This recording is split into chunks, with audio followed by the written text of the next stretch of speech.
Hello everyone, good morning. I welcome all of you from my bottom heart in learn and grow classes. Friends, हम पढ़ रहे हैं वर्ग। वो जैसा आप जान रहे हैं हम वर्ग में 32 नंबर की एक्सरसाइज को सॉल्व कर लिए हैं। इसी के साथ जो एक्सरसाइज थी एक्सीलेंट बुक की वो अब 32 नंबर के साथ समाप्त हो जाती है।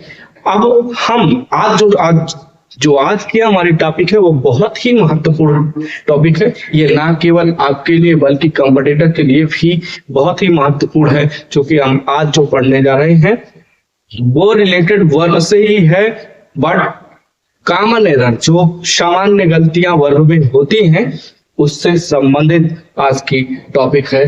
तो आइए हम पढ़ते हैं आज की टॉपिक को। कॉमन एरर, देखिए कॉमन एरर है वर्ब से रिलेटेड जो है वो कॉमन एरर को हम पढ़ेंगे। पहला यहां से शुरू होता है। देखिए एक एक पॉइंट करके विद एग्जांपल यहाँ पे हमें उसे बताने का प्रयत्न किया है ताकि आपको बहुत विधिवत और अच्छे तरह से समझ में आ सके कि क्या है। जैसे देखिए आंसर मतलब होता है उत्तर, आंसर का मतलब होता है उत्तर। अटैक मतलब होता है आक्रमण या प्रहार, आक्रमण। और अप्रोच पहुंच, रीच पहुंचना के साथ समानतः कोई प्रीपोजिशन नहीं आता है। क्या रूल में कह रहा है इसके साथ समानतः कोई भी प्रीपोजिशन नहीं आता। ठीक यही इसके जस्ट विपरीत आपको कंपटीशन के एग्जाम जो रहेंगे उस एग्जाम में जो क्वेश्चन दिया होगा इसके जस्ट विपरीत पूछेगा। यानी कि जो आंसर है, answer, attack, in approach, reach, इनके साथ आपको प्रीपोजिशन लगा के देगा। लेकिन नियम ये कहता है इन जनरली इनके साथ कोई भी प्रीपोजिशन नहीं आता। जैसे एग्जांपल में देखते हुए इस प्रश्न का उत्तर देगा। मैंने इसको दोनों तरह से कैसे करेक्ट होगा, कैसे एग्जाम में पूछा जाएगा, आपको एग्जाम में इस तरह से पूछा जाएगा, प्रश्न दिया जाएगा he will answer to this question. और आपको ये क्वेश्चन सही भी लगेगा, क्योंकि अगर आपको नियम नहीं पता है तो आपको लगेगा कि इसमें तो कोई एरर दिख नहीं रही है। लेकिन जो रूल है कि आंसर के साथ कोई भी प्रीपोजिशन का प्रयोग नहीं किया जाता है और आप इसे सही करके आएंगे और क्वेश्चन हो जाएगा गलत। और सही क्या होगा, ही विल आंसर दिस क्वेश्चन, वह इस प्रश्न का उत्तर देगा। तो मुझे उम्मीद आपको समझ में आया होगा। नेक्स्ट सेकंड नंबर का क्वेश्चन है, भारत अब पाकिस्तान पर आक्रमण करेगा। तो आक्रमण करना का होता है अटैक। और अटैक देखिए जो लिखा हुआ है अटैक, और इसमें कह रहा है कि कोई भी प्रीपोजिशन नहीं लगेगा। जो सॉल्व किया गया, now India will attack on Pakistan. तो ये देखिए क्या है, ऑन प्रीपोजिशन लगा हुआ अटैक के साथ, और ये क्वेश्चन जो है सॉल्व किया, रॉन्ग है, गलत है। तो ये गलत है। Now India will attack Pakistan, और ये क्वेश्चन सही यहाँ पे हमने करेक्ट लिखा हुआ है। अगला देखते हैं, वह घर शीघ्र पहुंच गया। वह घर शीघ्र पहुंच गया, देखिए वह घर शीघ्र पहुंच गया क्या है, रीच के साथ रीच के साथ कोई प्रीपोजिशन का प्रयोग नहीं होता है। he reached to home shortly, क्या है, गलत है। टू लगा हुआ प्रीपोजिशन लगा है और ये गलत है। he reached home shortly, वो घर शीघ्र पहुंच गए। अगला है, नोट में नियम में कह रहा है कि रिप्लाई के साथ टू का प्रयोग किया जाता है। रिप्लाई मतलब होता है उत्तर देना।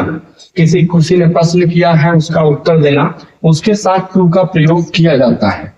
वह तुम्हारे पत्र का जवाब देगा। तो he will reply to your letter, और ये सही। मुझे उम्मीद है आपको सिर्फ इसमें बहुत कुछ समझाने की आवश्यकता नहीं है। बच्चों सिर्फ इसे देखिए, नियम को पढ़िए और उसे ध्यान में रखते हुए कहाँ प्रीपोजिशन का प्रयोग करना है और कहाँ नहीं करना है, और जहां करना है वहां पे किस प्रीपोजिशन का प्रयोग करना है, इसका विशेष आपको ध्यान देना होगा। नेक्स्ट रूल है, यदि आंसर का प्रयोग जवाब दे। अभी देखिए यहाँ पे शुरू में है बिल्कुल कि आंसर के साथ समांतर, आंसर, अटैक, अप्रोच के साथ कोई प्रीपोजिशन का प्रयोग नहीं होता है। लेकिन तब यहाँ पे आंसर का सेंस था सिर्फ उत्तर देना। यहाँ पे देखिए क्या है कि यदि आंसर का प्रयोग जवाब दे होने के सेंस में किया जाता है तो ऐसे में टू या फास्ट प्रीपोजिशन का प्रयोग किया जाता है। अगर जो आंसर है उसका सेंस, जो सेंटेंस दिया है उस सेंटेंस में उसका सेंस आ रहा है जवाबदेह होना, तो ऐसे में हम उसके साथ टू अथवा फॉर प्रीपोजिशन का प्रयोग करते हैं। तुम इस दुर्व्यवहार के लिए जवाबदेह होगे। देखिए, दुर्व्यवहार के लिए जवाबदेह होगे, किसके लिए जवाबदेह होगे? दुर्व्यवहार के लिए। तो you will answer for this misbehaviour. Misbehaviour का मतलब होता है दुर्व्यवहार, और जवाबदेह आंसर फॉर मतलब जवाबदेही। तो आई होप आपको समझ में आ गया। जब जवाबदेही के सेंस में, सिर्फ उत्तर देने के सेंस में होगा तो कोई प्रीपोजिशन नहीं, और जब जवाबदेही तय होगी तो जवाबदेही के सेंस में होगा आंसर फॉर या आंसर टू। नेक्स्ट है बिलीव तथा ट्रस्ट के साथ समांतर कोई प्रीपोजिशन नहीं आता है। कोई भी प्रीपोजिशन बिलीव और ट्रस्ट के साथ, बिलीव मतलब होता है विश्वास करना, ट्रस्ट मतलब भी होता है विश्वास करना। वह मुझ पर विश्वास करता है, वह मुझ पर विश्वास करता है। ही बिलीव अपॉन मी। क्या कह रहा है? नियम क्या कह रहा है? देखिए, कोई प्रीपोजिशन का प्रयोग नहीं होता है, और यहाँ अपॉन जो है प्रीपोजिशन है, इसलिए यहाँ रॉन्ग लिखा, ये क्वेश्चन गलत है। ही बिलीव मी को बिलीव्स मी, ये जो आएगा बिलीव तो विदाउट प्रीपोजिशन का यूज होगा। अब देखिए नेक्स्ट लिखा है कि बिलीव इन। अगर बिलीव इन है, बिलीव के अलावा बिलीव इन दिया है का प्रयोग आस्था दिखाने के लिए किया जाता है। ऐसे विश्वास होता है बिलीव मतलब, लेकिन उसी का अगर मतलब होगा कि जैसे मैं ईश्वर में विश्वास रखता हूँ, आस्था रखता हूं, तो आस्था का प्रयोग को दिखाने के लिए जाता है। तो बिलीव के साथ इन लग रहा है, इन लग जाता है, और इसका सेंस तब विश्वास ना होकर के आस्था आता है कि मतलब मेरी उसमें अगाध आस्था है, विश्वास है, उसकी माँ ईश्वर में आस्था रखती है। His mother believe in God. Next है एम्फेसाइज तथा स्ट्रेस के साथ कोई प्रीपोजिशन नहीं आता।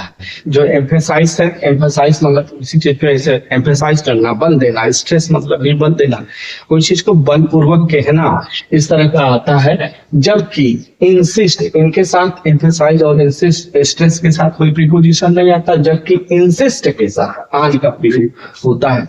इसे मित्रों बहुत ही इसे हल्के में ना लीजिएगा, विशेषकर अगर इस वीडियो को कॉम्पिटिटर देख रहे होंगे तो बिल्कुल हल्के में ना लीजिएगा। यहाँ से 100%, 110% गारंटी है, अगर क्वेश्चन पूछा जाता है वर्ब से तो इनमें से किसी न किसी से जरूर ही प्रश्न आएंगे, ये 100% गारंटी है। तो जबकि इंसिस्ट के साथ आना आता है, वह मेरे आने पर जोर दे रहा है। She was emphasizing my arrival या coming, चाहे जो कर लीजिए, arrival मतलब भी होता है आने, जो पहुंचना है, आना होता है, और coming मतलब भी आना होता है। वह इस कथन पर जोर दे रहा था। He was insisting on this statement। Statement मतलब होता है कथन, वह इस कथन पर, ये जो है स्टेटमेंट का मतलब होता है कथन, और इंसिस्ट जोर देना, तो वो इस कथन पर जोर दे रहा है। नेक्स्ट है देखिए, डिस्कस तथा डिस्क्राइब के साथ समांतर कोई प्रीपोजिशन नहीं आता है। समांतर क्या है? डिस्कस और डिस्क्राइब के साथ प्रीपोजिशन कोई नहीं आएगा। वे लोग इस मामले पर बहस करेंगे। बहस करना का मतलब होता है डिस्कस, और जैसे वर्णन करना, डिस्क्राइब, इसका ये वर्णन करना होता है, और डिस्कस का मतलब होता है बहस करना। तो they will discuss this matter, correct है। कोई कह रहा नियम कह रहा कि कोई प्रीपोजिशन नहीं लगेगा। They will discuss on this matter, तो जैसे ही अब आपको लग भी रहा होगा कि इस मामले पर बहस करेंगे, पर की अंग्रेजी आन होती है, और यहाँ पे शायद क्वेश्चन सही है बट गलत है, क्योंकि रूल बता रहा है कि डिस्कस और डिस्क्राइब के साथ कोई भी प्रीपोजिशन का यूज नहीं किया जाता है। आगे बढ़ते हैं। अगला देखिए, कह रहा है कि वर्ड्सवर्थ ने अपनी कविताओं में प्रकृति का वर्णन किया है। वर्णन आ गया क्या? डिस्क्राइब करना। डिस्क्राइब अभी रूल बताया है कि डिस्कस और डिस्क्राइब के साथ कोई भी प्रीपोजिशन का यूज नहीं किया जाता है। यहाँ पे कह रहा है कि वर्ड्सवर्थ ने अपनी कविताओं में प्रकृति का वर्णन किया है। Wordsworth had described of nature in his poem. Describe of, देखिए इस पे ध्यान दीजिए। Wordsworth has described nature in his poems. यहाँ डिस्क्राइब के बाद ऑफ लगा हुआ है और यही इसकी गलती है, क्योंकि रूल बता रहा है कि डिस्कस और डिस्क्राइब के साथ किसी भी प्रीपोजिशन का प्रयोग नहीं किया जाता है और क्वेश्चन में प्रीपोजिशन यूज करके दिया गया। हालांकि मैंने यहाँ पे दोनों सेंटेंस लिखे हैं और दोनों सेंटेंस में कौन सा रंग कौन सा राइट है, करेक्ट है, उसे भी सामने आपके ब्रैकेट में लिख दिया गया है। नेक्स्ट रूल है कि ट्रीट तथा रिगार्ड के साथ एज का प्रयोग किया जाता है। ट्रीट तथा रिगार्ड के साथ एज का प्रयोग किया जाता है। उसने मेरे साथ अपने मित्र जैसा व्यवहार किया। कैसा? जैसा। एज का मतलब जैसा, मतलब इस तरह से किया तो उसने मेरे साथ अपने मित्र जैसा व्यवहार किया। He treated me as his friends. अच्छा हाँ, यहाँ पे ट्रीट का मतलब देखिए व्यवहार करना। वह मुझे अपने अध्यापक की तरह मानता है। सम्मान देना, रिगार्ड मानना, तो रिगार्ड का मतलब सम्मान देना या मानना है, तो he regards me as his teacher. दोनों ही सेंटेंस में जो लिखे गए हैं एक जगह टेक का इस्तेमाल किया गया है। अच्छा, यहाँ पे एक चीज और आपको ध्यान देने हैं, जो कंपटीटर होंगे मैं उनके लिए नहीं, क्योंकि वो तो पारंगत है, जान रहे होंगे बहुत अच्छी तरह से, लेकिन जो एक्सीलेंट की बुक से जैसे कक्षा 9, 10, 11, 12 के बच्चे पढ़ रहे होंगे, देख रहे होंगे वीडियो को, तो ये ध्यान दीजिएगा कि ये नहीं सोचिएगा कि ट्रीट लिखा हुआ है और यहाँ ट्रीटेड क्यों हो गया। ये वर्ब दी गई है, इसे सेंटेंस में जो टेंस होगा उस टेंस के अनुरूप इसे ढाला जा सकता है। यानी कि ये आईएनजी में भी हो सकती है, सेकंड में भी हो सकती है, थर्ड में, जिसमें या ईएस फॉर्म में प्रेजेंट सिंगुलर प्लूरल जैसा भी होता है उसके अनुसार ये बदल सकती है। तो इस पे ना जाइएगा कि ट्रीट लिखा रिगार्ड लगा और यहाँ पे रिगार्ड्स हो गया वहां ट्रीट हो गया, तो इस पे ना जाइएगा। इसको टेंस के अनुसार हम जैसा चाहे वैसा ढाल सकते हैं। अगला है देखिए जो लिखा है कॉल। कॉल मतलब होता है इसे पुकारना होता है, बुलाना। Consider, think, make, do, name, choose, appoint, elect के साथ एज का प्रयोग गलत माना जाता है। इनके साथ अगर जैसे अभी ऊपर हमने देखा रिगार्ड को देखा, तो रिगार्ड के साथ हमने जैसे वहां पे था कि रिगार्ड अगर लिखा है, रिगार्ड लिखा तो उसके साथ एज का यूज सही माना जाता है, किया भी जाता है। लेकिन यहाँ अगर कॉल वर्ब के रूप में प्रयोग हुई है, कंसीडर वर्ब के रूप में थिंक, मेक, डू इत्यादि शब्दों का प्रयोग एज अ वर्ब किया गया है और उनके साथ अगर एज का यूज कर दिया गया तो वो गलत होता है। जैसे उसने मुझे मूर्ख कहा, तो he called me as a फूल। ये क्या है? यही का मिस्टेक है कि कॉल्ड के साथ एज का प्रयोग नहीं होता है। उम्मीद है समझ में आ रहा होगा। ही कॉल्ड मी फूल, इस तरह से सही है। नेक्स्ट है उसने क्लर्क नियुक्त, उसे क्लर्क नियुक्त किया गया। क्या? He was appointed. अपॉइंटेड मतलब होता है नियुक्त करना। As a clerk, as he गलत है और ही अपॉइंटेड क्लर्क, ये क्वेश्चन सही है। तो यहाँ पे इन वर्गों को ध्यान में रखना है कि जो वर्ग दी गई है ये वर्ग के साथ एस का प्रयोग गलत माना जाता है। नेक्स्ट देखते हैं, विजिट तथा क्लाइम के साथ समानतः कोई प्रीपोजिशन नहीं आता है, लेकिन क्लाइम के साथ आपका प्रयोग गलत भी नहीं माना जाता है। नियम कह रहा है कि अगर विजिट है और तथा क्लाइम के साथ समानतः कोई भी प्रीपोजिशन का प्रयोग नहीं करते हैं, लेकिन क्लाइम के साथ आपका प्रयोग गलत नहीं माना जाता। अर्थात क्या है, क्लाइम के साथ आप प्रीपोजिशन का प्रयोग कर भी सकते हैं और नहीं भी कर सकते हैं। वह ताजमहल का भ्रमण कर रहा है। He is visiting of the Taj। देखिए आपका प्रयोग क्या कह रहा है, विजिट तथा क्लाइम के साथ समानतः कोई प्रीपोजिशन का प्रयोग नहीं होता है, लेकिन क्लाइम के साथ आप नामक प्रीपोजिशन का प्रयोग किया भी जा सकता है। क्लाइम जो विजिट लिखा है, विजिट इसके साथ कोई भी प्रीपोजिशन नहीं है, लेकिन जो क्लाइम लिखा है इसके साथ आप प्रीपोजिशन के रूप में आ भी सकता है और कोई प्रीपोजिशन ना आए तो भी दोनों ही कंडीशन में ये सही है। तो ये ही इज विजिटिंग द ताज, ये सही है। वह पेड़ पर चढ़ रहा है। He is climbing up the tree, देखिए सही है। He is climbing the tree, यहाँ पे भी प्रीपोजिशन प्रयोग किया गया तब भी सही, नहीं किया गया तो भी सही। मुझे उम्मीद है आपको समझ में आ गए होंगे।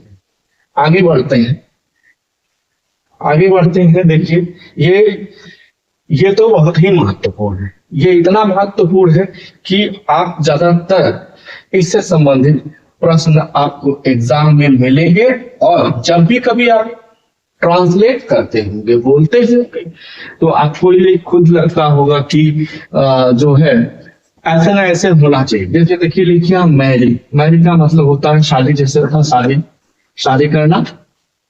ये 3 तरह से प्रयोग होता है। मैंने देखिए एक एक्टिव, दूसरा पैसिव और डायरेक्ट ऑब्जेक्ट गिवन। यहाँ है नो प्रीपोजिशन। अगर सेंटेंस एक्टिव वॉइस है तो कोई भी प्रीपोजिशन नहीं लगता है। दूसरे, इसको हम समझने के लिए जैसे कह सकते हैं कि जब भी मैरिज हम करते हैं, अगर हम उसमें एक मीडिएटर होता है जिसे हम अगुआ कहते हैं, बिना अगुआ की शादी हमने कर ली, वो कहलाती है लव मैरिज, और ऐसा सेंटेंस एक्टिव वॉइस में है। ऐसी दशा में सबसे महत्वपूर्ण बात है कि नो प्रीपोजिशन, किसी भी प्रीपोजिशन की आवश्यकता नहीं होगी। ये इसीलिए मैंने लव मैरिज यहाँ बोला। प्रीपोजिशन से आप यहाँ पे ये याद रखिएगा कि हमें मीडिएटर की शादी में किसी की आवश्यकता, किसी भी मीडिएटर की, किसी भी मध्यस्थ की, किसी भी अगुआ की आवश्यकता नहीं है। तो ऐसे में एक्टिव है और मेरे के साथ कोई भी प्रीपोजिशन जब पैसिव में होगा, जब पैसिव में होगा, जैसे जहां पे अगुआ है वहां, जैसे अगुआ का होना, शादी करवाना दोनों पक्षों के बीच में, ठीक उसी तरह से अगर सेंटेंस पैसिव में है तो प्रीपोजिशन टू लगता है। इसके साथ जनरली हम बोलचाल की भाषा में विद का यूज कर देते हैं, और विद प्रीपोजिशन मेरे के साथ नहीं लगता है। डायरेक्ट ऑब्जेक्ट नॉट गिवन, अगर डायरेक्ट ऑब्जेक्ट दिया ही ना हो, उसमें गेट और गॉट, आप इसे अभी जो मैंने बताया यहाँ पे थोड़ा से संक्षिप्त रूप में, उसे विस्तृत रूप में आप अच्छे से समझ जाएंगे विद एग्जांपल के साथ। अभिषेक ने ऐश्वर्या से शादी की, जैसे अभिषेक बच्चन ने ऐश्वर्या से शादी की, तो अभिषेक मैरिड ऐश्वर्या। देखिए सीधे क्या किया है, अगर मान लीजिए लव मैरिज जहां मैंने एक्टिव वॉइस में किया है, एक सेंटेंस एक्टिव वॉइस में नो प्रीपोजिशन, एक पल के लिए मान लीजिए यहाँ पे उसने सीधे ऐश्वर्या से लव मैरिज किया। दूसरा, Abhishek was married to Aishwarya, Aishwarya की शादी कराई गई किससे, अभिषेक से। पैसिव वॉइस में है, प्रीपोजिशन टू का प्रयोग किया गया है, क्योंकि अपनी मर्जी से नहीं, मध्यस्थ के माध्यम से किया है।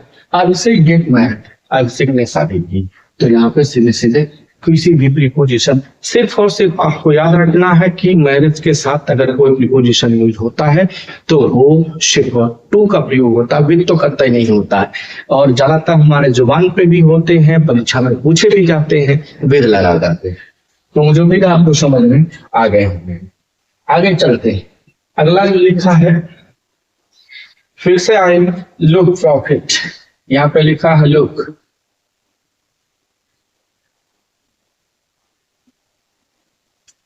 लुक प्रॉफिट विजन सक्सीड का प्रयोग वर्ब के रूप में किया गया हो तो इनके साथ सुटेबल प्रीपोजिशन का प्रयोग आवश्यक होता है। अब जैसे देखिए लुक मतलब होता है देखना, प्रॉफिट मतलब लाभ, लुक मतलब देखना, देखना, प्रॉफिट मतलब लाभ, रिजल्ट मतलब परिणाम होता है, सक्सीड मतलब सफल होता है। तो इनके साथ कोई ना कोई सुटेबल उपयुक्त, सुटेबल का मतलब होता है उपयुक्त प्रीपोजिशन का आना आवश्यक होता है। जैसे कौन से लगते हैं वो, यहाँ देखिए लुक एट, लुक के साथ एट का, प्रॉफिट के साथ फ्रॉम का, और रिजल्ट के साथ इनका, सक्सीड के साथ इनका प्रीपोजिशन प्रयोग किए जाते हैं इन क्रियाओं के साथ। जैसे लुक एट द बोर्ड, हम कहते हैं कि बोर्ड पे देखो, बोर्ड पर देखो, तो लुक एट का प्रयोग। You can not profit from it, तुम्हें इससे लाभ नहीं हो सकता है। There friendship result in enmity, उनकी जो मित्रता थी, रिजल्ट परिणाम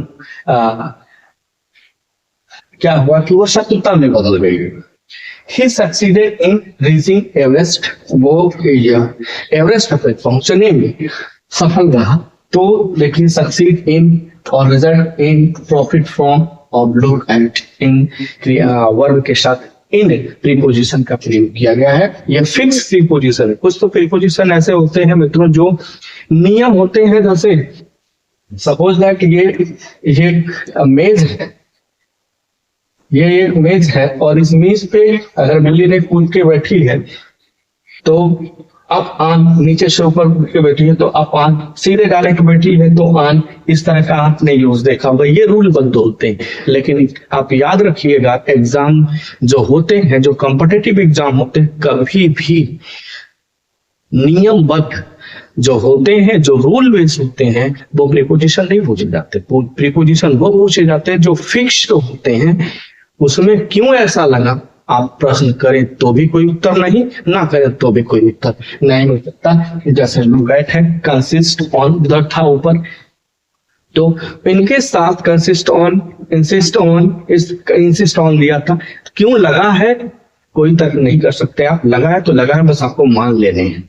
तो ये चीजें याद रखनी है। नेक्स्ट आगे देखिए, जैसे इसको हम बहुत पहले पढ़ भी चुके हैं, जो हैंग है, हैंग एक हंग था, एक हैंग था, सेकेंड फॉर्म। तो हंग हंग, हैंग हंग हंग, जिसका मतलब होता था लटकाना, कुटी, कुटी पे लटका देना, कपड़ा इत्यादि को कुटी पे लटका देना, हंग। और ये का मतलब जो फांसी देना था, हैंग हैंग था, hang hang hang, CD form लग करके बनी थी, सेकेंड और थर्ड। इसे हम पहले से पढ़ चुके हैं, बहरहाल यहाँ पे एक बार मैंने पुनः उसे बता देना आवश्यक लगा और आपको एग्जाम्पल के माध्यम से, द प्रिजनर वाज हैंग्ड, जो प्रिजनर है, कैदी है, उसे लटका दिया गया। The prisoner was hanged on the gallows. ये गैलोस का मतलब होता है तख्ती से लटकाना। तो आई होप आपको समझ में आ गए हो। अगला देखिए लिखा है, ये कुछ वर्ब लिखी गई है जिन वर्बों के साथ इन प्रीपोजिशन का प्रयोग किया जाता है। जैसे यहाँ पे लिखा है बिहेव, बिहेव के साथ टुवार्ड्स लगा है, बिहेव के साथ टुवार्ड्स, कमेंट के साथ ऑन, इंटरफेयर के साथ इन और गो के साथ टू। सुटेबल प्रीपोजिशन का प्रयोग आवश्यक होता है। आपको याद रखना, गो के साथ टू, इंटरफेयर के साथ इन और कमेंट के साथ ऑन, बिहेव के साथ टुवर्ड नाउन प्रीपोजिशन का प्रयोग किया जाता है। यहाँ पे एग्जाम्पल के साथ समझ जाएंगे आप अच्छे से। ही बिहेव बैडली टुवर्ड अस, उसने हमारे प्रति बुरा व्यवहार किया। बैडली का मतलब होता है बुरा और बिहेव का मतलब होता है व्यवहार हमारे प्रति, टुवर्ड्स अस, हमारे प्रति उसने व्यवहार किया। You should not comment on it, comment के साथ ऑन, तुम्हें इस पर टिप्पणी नहीं करनी चाहिए। Do not interfere in this matter, तुम इस मामले में इंटरफेयर मत करो। इंटरफेयर का मतलब होता है हस्तक्षेप करना। किसी के, जैसे कहते हैं ना कि तुम मेरे बीच में टांग ना लड़ाओ, तो वही होता है इंटरफेयर का मतलब हस्तक्षेप करना, जिसकी विशुद्ध हिंदी है टांग ना लड़ाने की, इंटरफेयर मतलब हस्तक्षेप मत करो। He is going to Mumbai, वो मुंबई जाने वाला है, तो गोइंग वो के साथ टू। नेक्स्ट आगे बढ़ते हैं और यहाँ पे लिखा है मित्रों आस्क। इनसे संबंधित शब्द जितने हैं वो इतने महत्वपूर्ण हैं। अगर आपने इसे देखा, ध्यान से देखा, पढ़ लिया है, तो अगर एग्जाम में नहीं भी पूछे गए तो ये इतने महत्वपूर्ण है। जब भी आप ग्रामर को देखेंगे तो वर्ब से रिलेटेड इनको बहुत सारे प्रश्न दिए जाते हैं जो आपको तुरंत एक क्लिक करेंगे कि हाँ मैंने कहीं कुछ पढ़ा था जो बहुत ही महत्वपूर्ण था। आस्क मतलब होता है उसे पूछना, आस्क का मतलब होता है उसे पूछना। नो प्रीपोजिशन, जब पूछना, आस्क का सेंस जब अर्थ होगा पूछना, तो ऐसे दशा में कोई भी प्रीपोजिशन उसके साथ प्रयोग नहीं किया जाएगा। लेकिन आस्क का मतलब जब मांगना होगा, मांगने के सेंस में प्रयोग होगा, तब ये आस्क फॉर ऐसे आएगा और इसका सेंस होता है मांगना। तब मांगना होगा। जब कोई प्रीपोजिशन ना दिया हो तो सीधे सीधे आस्क मतलब पूछना होता है, ये ध्यान रखना है। लेकिन आस्क के साथ अगर फॉर प्रीपोजिशन दिया गया है तो उसका सेंस मांगने के सेंस में आता है। जैसे example, he asked me this question, उसने मुझसे यह प्रश्न पूछा, उसने मुझसे यह प्रश्न पूछा। He asked you for water, उसने मुझसे पानी मांगा। लेकिन अब यहाँ पूछना अगर आप लगाते तो बिल्कुल गलत हो जाता। He asked you for water. तो आई होप आपको समझ में आ गया होगा। देखिए नेक्स्ट नोट लिखा है, यदि किसी से कुछ करने के लिए कहा जाए तो से का प्रयोग ना कर आस्क का ही प्रयोग करते हैं। यदि किसी से कुछ करने के लिए कहा जाए तो से का प्रयोग ना कर आस्क का ही प्रयोग किया जाता है। Example, he asked me to go there. देखिए राइट है, he asked me to go there. कह रहा कि यदि किसी से कुछ करने के लिए कहा जाए तो से का प्रयोग नहीं करते हैं। जैसे कहना, आप यूं समझिए, से का मतलब होता है कहना, कहना होता, आस्क मतलब पूछना होता है। लेकिन यहाँ पे कह रहा कि अगर यदि किसी से कुछ करने के लिए कहा जा रहा है तो से का प्रयोग नहीं करते हैं, बल्कि हम आस्क का प्रयोग करते he asked me to go there. उसने मुझसे कहा वहां जाने के लिए, उसने मुझसे वहां जाने के लिए कहा। He said me to go there। ये गलत है, यहाँ मैंने रॉन्ग लिखा है। तो मुझे उम्मीद है आपको समझ में आ रहे होंगे, थोड़ी इंटरेस्टिंग है। अगला है नीड, ओबे, अपोज। नीड मतलब जरूरत होती है, आवश्यकता होती है। ओबे आज्ञा का पालन करना। अपोज मतलब विरोध करना। के साथ प्रीपोजिशन नहीं आता, कोई भी प्रीपोजिशन का प्रयोग नहीं किया जाता है। Example, he need a wife. उसे एक वाइफ की आवश्यकता है। He will obey his elder brothers। उसने अपने बड़े भाई की आज्ञा का पालन किया। I shall oppose it। मैं इसका विरोध करूंगा। तो अपोज का मतलब विरोध करना भी होता है। अगला देखिए डू। जैसे वर्क दी गई हो, डू दी गई हो तो डू होमवर्क होता है। मेक स्पीच, जब से होमवर्क के लिए आता है गृह कार्य के लिए तो डू का प्रयोग, और स्पीच देने के लिए आता तो मेक का प्रयोग। डिलीवर या गिव लेक्चर, जब लेक्चर देना होता है तो या तो हम डिलीवर का प्रयोग करते हैं वर्ब के रूप में, या गिव का सही माना जाता है। जैसे देखिए एग्जाम्पल के माध्यम से, he is doing his work. वह अपने गृह कार्य को कर रहा है। Modi made a powerful speech in China. Modi ने चाइना में एक जबरदस्त भाषण दिया है। तो आई होप आपको समझ में आ गया होगा कि हम जब भी स्पीच की बात करेंगे तो मेक का यूज करते हैं, और मेक के फॉर्म होते हैं मेड। तो इस तरह से आप वहां पे एज अ सेंटेंस, जो सेंटेंस होगा उसमें टेंस कौन सा यूज हो रहा है उसको ध्यान में रखते हुए हम यहाँ पे उसे प्रयोग कर देंगे। नेक्स्ट है देखिए एंजॉय। एंजॉय मतलब होता है आनंद, आनंद लेना। अवेल ऑफ, तो एंजॉय दो सेंस में, दो तरह से प्रयोग किया जाता है। Reflexive, as a reflexive. इसके बाद अर्थात कहना क्या चाहता है कि इसके बाद रिफ्लेक्सिव प्रोनाउन का यूज किया जाता है, या फिर एंजॉय के बाद ऑब्जेक्टिव केस। दो ही चीजें आती हैं। मैं यहाँ लिख भी दे रहा हूं,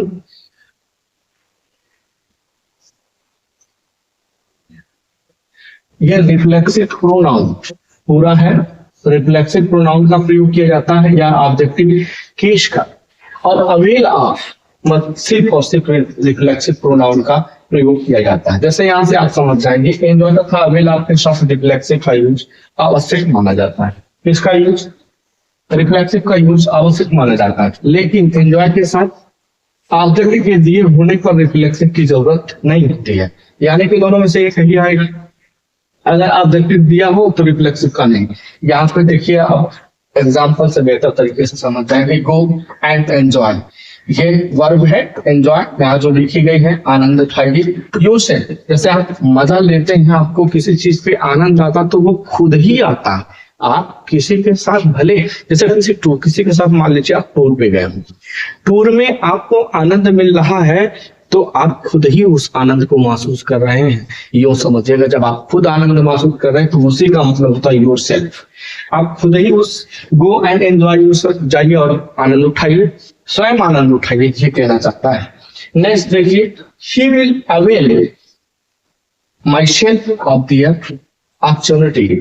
opportunity, I will avail of my self, मैंने स्वयं ही। अच्छा, अवेल ऑफ जो लिखा है इसका मतलब होता है लाभ उठाना, लाभ उठाना। तो I will avail my self of the opportunity, मैंने इस अवसर का, अपॉर्चुनिटी का, इस जो सुनहरा अवसर था उसका स्वयं भी लाभ उठाया। तो यहाँ पे देखिए ये माई सेल्फ जो दिया है ये क्या है। अच्छा, जितने प्रोनाउन है, चाहे आई हो, वी हो, यू हो, इसके जो होते हैं, जैसे इसका माई सेल्फ, इसका आवर सेल्फ, इसका यू का योर सेल्फ, दे का देम सेल्फ, ही का हिम सेल्फ, सी का हर सेल्फ और इट का इट सेल्फ, ये रिफ्लेक्सिव प्रोनाउन के रूप में प्रयोग किए जाते हैं। इसको मैं प्रोनाउन के जो क्लास 3 प्रोनाउन का जो वीडियो था मैंने उसमें रिफ्लेक्सिव प्रोनाउन का जिक्र किया है। अगर आपको नहीं पता है कि रिफ्लेक्सिव प्रोनाउन क्या होते हैं तो आप जो प्रोनाउन वाली वीडियो है उसमें जाकर के आने से देख सकते हैं। The students were enjoying music, अब यहाँ पे देखिए एंजॉइंग एज अ वर्ब प्रयोग किया गया और यहाँ पे म्यूजिक जो है इसका ऑब्जेक्ट है तो ऑब्जेक्टिव केस के रूप में प्रयोग किया गया, और जैसे ऑब्जेक्टिव केस के रूप में प्रयोग किया तो इसके साथ रिफ्लेक्सिव की आवश्यकता नहीं होगी। यही मिस्टेक करके दी जाती है कि वहां से आपको ये योरसेल्फ जैसे रिफ्लेक्सिव प्रोनाउन, ये एंजॉय रिफ्लेक्सिव प्रोनाउन लेता है, यहाँ पे नहीं देगा। यहाँ पे अवेल ऑफ के साथ रिफ्लेक्सिव प्रोनाउन का प्रयोग होता है, नहीं देगा। क्वेश्चन में नहीं देगा, या फिर ऑब्जेक्ट का प्रयोग होता है, इसको ना देकर के किसी और चीज को, जैसे यहाँ पे ऑब्जेक्ट ना देना क्वेश्चन का गलत होना, यहाँ पे रिफ्लेक्सिव प्रोनाउन का ना देना, यानी किसी सामान्य, जैसे हम यहाँ पे किसी और चीज का प्रयोग करके देते तो ये मिस्टेक होगी क्वेश्चन में। और आपको ध्यान रखने हैं कि एंजॉय के साथ रिफ्लेक्सिव या ऑब्जेक्टिव के साथ आते हैं और अवेल ऑफ के साथ सिर्फ और सिर्फ रिफ्लेक्सिव प्रोनाउन का प्रयोग किया जाता है। मुझे उम्मीद है आपको समझ में आ गए होंगे। अब अगला, और इसी के साथ ये समाप्त भी हो जाएगा जो कॉमन एरर है। यहाँ पे जैसे आप एग्जाम देने जाते हैं, अभी जैसे एग्जाम देने जाएंगे आप 2025 के जो एग्जाम हो रहे हैं उसमें जब आप जाएंगे तो एग्जाम में बैठने के लिए अपीयर के साथ एट, सिट के साथ फॉर और टेक के साथ कोई प्रीपोजिशन का प्रयोग नहीं किया जाता है। तब जब उसके बाद एग्जाम दिया हो तो हम अपीयर के साथ एट, सिट के साथ फॉर, इसे ध्यान रखिएगा, बहुत महत्वपूर्ण है। जितने थे इसमें सबके सब बहुत महत्वपूर्ण है। एग्जाम में आने के चांसेज 110% के। वह पीजीटी 2025 की परीक्षा में बैठेगा, देखिए परीक्षा मतलब होता है exam. He will sit for देखिए सिट के साथ फॉर पीजीटी 2025 एग्जामिनेशन, वो 2025 के एग्जामिनेशन में बैठेगा। यहाँ पे एक बार सिट का इस्तेमाल किया गया परीक्षा के लिए। He will appear eight PGT 2025 examination, वो 2025 की परीक्षा में अपीयर होगा। जैसे कहते हैं हम इस बार परीक्षा में अपीयर होगा, इसी से होता है अपीयरिंग। आप कहते हैं कि नहीं, जैसे मैं अपीयरिंग में हूँ, भर सकता हूँ इस फॉर्म को कि नहीं भर सकता, उससे याद रखेगा अपीयर आएगा, अपीयर हो सकते हैं। ही टूक द एग्जामिनेशन, वो परीक्षा देगा। तो इस तरह के ये कुछ महत्वपूर्ण वर्ग से रिलेटेड कॉमन एरर थे जो सामान्य गलतियां करके दी जाती हैं। ये सामान्य गलतियों पे आधारित, जहां कहीं पे वर्ब के साथ प्रीपोजिशन दिया भी जाता है और नहीं भी दिया जाता, ऐसे ही प्रश्न ये रिलेटेड रहे जो बहुत ही महत्वपूर्ण थे। मुझे उम्मीद है आपको ये जो कॉमन एरर से रिलेटेड वीडियो है, इसमें जो महत्वपूर्ण वर्ग दिए गए थे जिनके साथ कहीं पे वर्ब के साथ प्रीपोजिशन लगे थे और कहीं पे नहीं लगे, मुझे उम्मीद आपको अच्छी लगी। अगर मित्रों आपको अच्छी लगी है वीडियो तो इसे लाइक, शेयर एंड सब्सक्राइब करना ना भूलिएगा। अब इसके पश्चात नई टॉपिक लेकर के, हालांकि अभी इसमें भी इसके साथ वर्ब की एंडिंग हो रही है किंतु अभी भी मेरे हिसाब से तो नहीं हो रही है। एक्सेलेंट की बुक के हिसाब से एंडिंग वो 32 नंबर पे ही हो गई थी, किंतु अब मेरे हिसाब से इसलिए नहीं है क्योंकि अभी इसमें नॉन फाइनाइट वर्ब में पढ़ेंगे और बहुत सारे ऐसे चीज हैं जो हमने यहाँ पे जिक्र नहीं किया है। किंतु मैं आपसे ये प्रॉमिस करता हूँ कि जब भी मैं नॉन फाइनाइट वर्ब पर पढ़ाऊंगा उस नॉन फाइनाइट वर्ब के साथ जो बचे हुए हैं वो सारी की सारी टॉपिक आपको नॉन फाइनाइट वर्ब के जरिए मिल जाएंगे। अब इसके पश्चात हम जो नेक्स्ट चैप्टर होगा उसे लेकर के एडवर्ब, जो बहुत ही महत्वपूर्ण है, उसे लेकर के मिलेंगे नेक्स्ट वीडियो में, नेक्स्ट क्लास में। तब तक के लिए bye and thanks for watching video. Have a nice day.